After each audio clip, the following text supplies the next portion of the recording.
വിശദമായ ചർച്ചകളുമായി മറ്റൊരു നിയമസഭാ സമ്മേളന ദിനം കൂടി. 15ാം കേരള നിയമസഭയുടെ 13ാം സമ്മേളന വിശേഷങ്ങളിലേക്ക് സ്വാഗതം.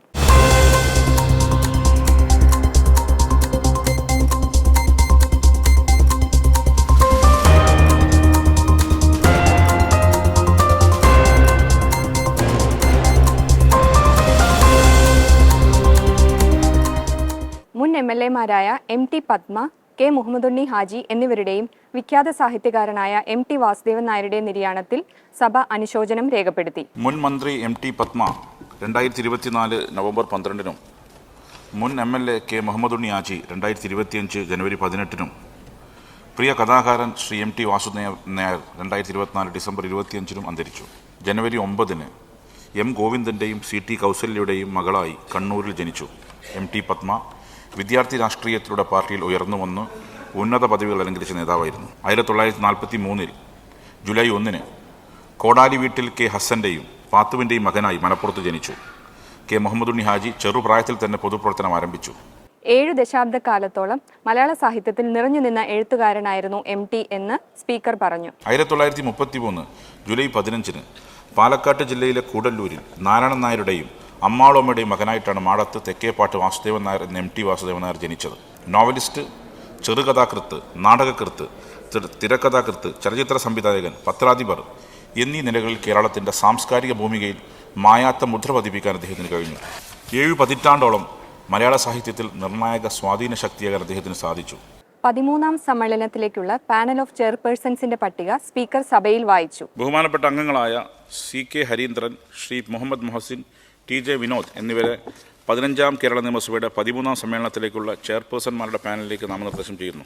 സഭയിൽ അവതരിപ്പിച്ച ശ്രദ്ധ ക്ഷണിക്കലുകൾക്ക് ബന്ധപ്പെട്ട മന്ത്രിമാർ മറുപടി നൽകി. ട്രെയിനുകളിലെ സ്ലീപ്പർ കോച്ചുകൾ വെട്ടിച്ചുരുക്കുന്നത് മൂലം യാത്രക്കാർക്ക് ഉണ്ടാകുന്ന ബുദ്ധിമുട്ടുകൾ പരിഹരിക്കുന്നതിനാവശ്യമായ ഇടപെടൽ നടത്തണമെന്നാവശ്യപ്പെട്ട് ശ്രീ P നന്ദകുമാർ അവതരിപ്പിച്ച ശ്രദ്ധ ക്ഷണിക്കലിന് മന്ത്രി V അബ്ദുറഹിമാനും വിദ്യാർത്ഥികൾക്കിടയിലെ ലഹരി ഉപയോഗം തടയുന്നതിന് ബോധവൽക്കരണ പരിപാടികൾ പാഠ്യപദ്ധതിയിൽ ഉൾപ്പെടുത്തേണ്ടതിന്റെ ആവശ്യകതയിലേക്ക് ശ്രീ അൻവർ സാദത്ത് അവതരിപ്പിച്ച ശ്രദ്ധ ക്ഷണിക്കലിന് പൊതുവിദ്യാഭ്യാസ മന്ത്രി V ശിവൻകുട്ടിയും മറുപടി പറഞ്ഞു.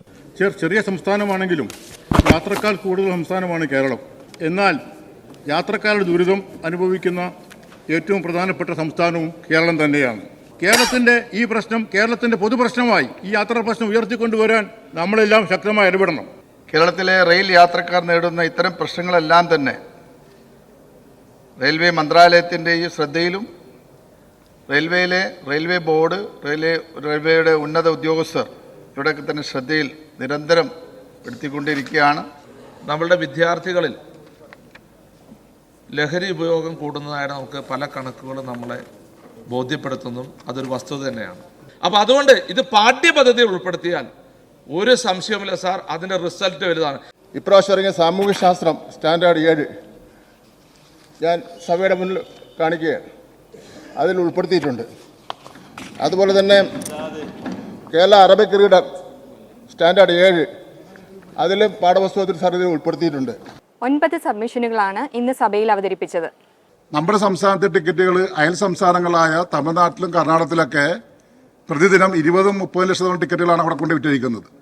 എന്നാൽ ഇത്തരം ഉപജീവനം നടത്തുന്നവർക്കുള്ള ടിക്കറ്റുകൾ കൊടുക്കാനുള്ള നടപടി സ്വീകരിക്കണമെന്നാണ് ഈ സബ്മിഷനിലൂടെ ഞാൻ ആവശ്യപ്പെടുന്നത്. ഈ പ്രഖ്യാപനം സംബന്ധിച്ച് തുടർ നടപടികൾ സംസ്ഥാന ഭാഗ്യക്കുറി വകുപ്പ് സ്വീകരിച്ചു വരികയാണ്. ഇതനുസരിച്ചുള്ള കാര്യങ്ങൾ ഈ പ്രക്രിയ പൂർണ്ണമാവുന്നതോടുകൂടി ഈ പ്രശ്നങ്ങൾ കുറേയേറെ പരിഹരിക്കാനും ആവശ്യമായിട്ടുള്ള സഹായം ആ മേഖലയ്ക്ക് ചെയ്യാനും കഴിയും സർ.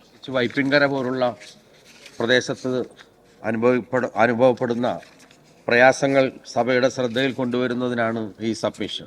അദ്ദേഹം പറഞ്ഞ കാര്യങ്ങൾ വളരെ ബുദ്ധിമുട്ട് നേരിടുന്നു. കള്ളക്കടൽ പ്രതിഭാസം ഉൾപ്പെടെയുള്ള വിഷയങ്ങളും വേലിയേറ്റവും ആ പ്രദേശത്തെ അതിരൂക്ഷമായി ബാധിക്കുന്ന സാഹചര്യത്തിൽ ലഭ്യമാകുന്ന സാമ്പത്തിക ഭദ്രതയുടെയും നിലപാടിൻ്റെ അടിസ്ഥാനത്തിൽ പ്രയോറിറ്റി ബേസിൽ തന്നെ ഇത്തരം കാര്യങ്ങൾ ചെയ്യാനാണ് ഗവൺമെൻറ് ആഗ്രഹിക്കുന്നത്. വനിതാ കൗൺസിലർ കലാരാജുവിനെ തട്ടിക്കൊണ്ടുപോയതായി പറയപ്പെടുന്ന വിഷയം സഭാ നടപടികൾ നിർത്തിവച്ച് ചർച്ച ചെയ്യണമെന്ന ചട്ടം 50 പ്രകാരമുള്ള ഉപക്ഷേപത്തിന് സ്പീക്കർ അവതരണാനുമതി നിഷേധിച്ചു. പ്രതിപക്ഷത്തു നിന്ന് അനൂപ് ജേക്കബും മറ്റ് 6 പേരുമാണ് ഉപക്ഷേപത്തിന് നോട്ടീസ് നൽകിയത്. CPIM കുൽസിത മാർഗത്തിലൂടെ സ്ത്രീ കൗൺസിലറെ അപമാനപ്പെടുത്തുകയായിരുന്നുവെന്ന് ശ്രീ അനൂപ് ജേക്കബ് അദ്ദേഹത്തിന്റെ പ്രസംഗത്തിൽ ആരോപിച്ചു. ഒരു CPM-ന്റെ വനിതാ കൗൺസിലറെ CPM നേതാക്കൾ തന്നെ വസ്ത്രാക്ഷേപം ചെയ്ത് അടിച്ച് താഴെയിട്ട് ഒരു വാഹനത്തിൽ കടത്തിക്കൊണ്ടുപോയി തട്ടിക്കൊണ്ടുപോയിരിക്കുന്ന സാഹചര്യം ഉണ്ടായിരിക്കുന്നത്. സ്ത്രീകൾക്കെതിരെയുള്ള അതിക്രമങ്ങളിൽ വിട്ടുവീഴ്ചയില്ലാത്ത നിലപാടാണ് സംസ്ഥാനം സ്വീകരിച്ചു വരുന്നതെന്ന് മുഖ്യമന്ത്രി പിണറായി വിജയൻ ഉപക്ഷേപത്തിന് മറുപടിയായി പറഞ്ഞു. നിയമ നടപടികളുടെ കാര്യത്തിൽ തെറ്റ് ചെയ്തിട്ടുണ്ടോ ആ തെറ്റ് ചെയ്തവർക്കെതിരെ കർക്കശമായ നടപടി ഉണ്ടാകും എന്നതാണ് ചൂണ്ടിക്കാണിക്കാനുള്ളത്. ഒരു ആശങ്കയും ആ കാര്യത്തിൽ ഉണ്ടാകേണ്ടതില്ല. ഏതായാലും സ്ത്രീകൾക്കെതിരെയുള്ള ആക്രമം അത് ഗൗരവമായി തന്നെ കാണുന്നതാണ്, ആവശ്യമായ നടപടികൾ സ്വീകരിക്കുന്നതാണ്.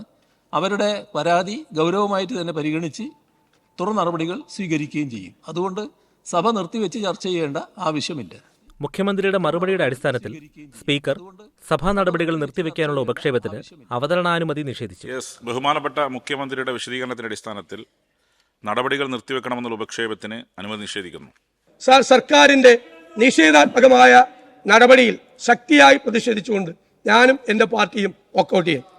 2025 കരട് UGC മാർഗനിർദ്ദേശങ്ങൾ സംബന്ധിച്ച് ചട്ടം 118 പ്രകാരം മുഖ്യമന്ത്രി പിണറായി വിജയൻ അവതരിപ്പിച്ച പ്രമേയം സഭ ഏകകണ്ഠേന പാസാക്കി.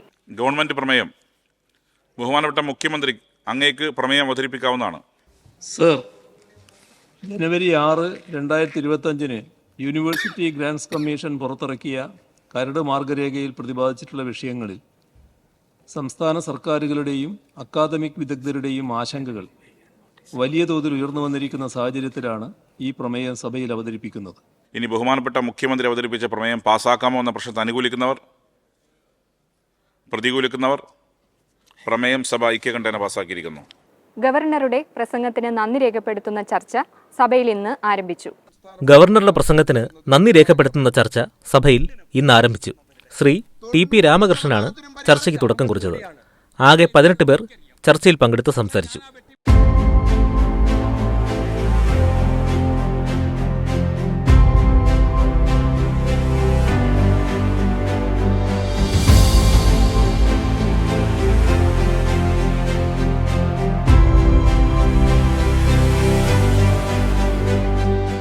നടപടികൾ പൂർത്തിയാക്കി ഉച്ചയ്ക്ക് 2:18 സഭ ഇന്നത്തേക്ക് പിരിഞ്ഞു. ഓർഡർ. സഭ ഇപ്പോൾ പിരിയുന്നതും നാളെ രാവിലെ 9 മണിക്ക് വീണ്ടും സമ്മേളിക്കുന്നതുമാണ്.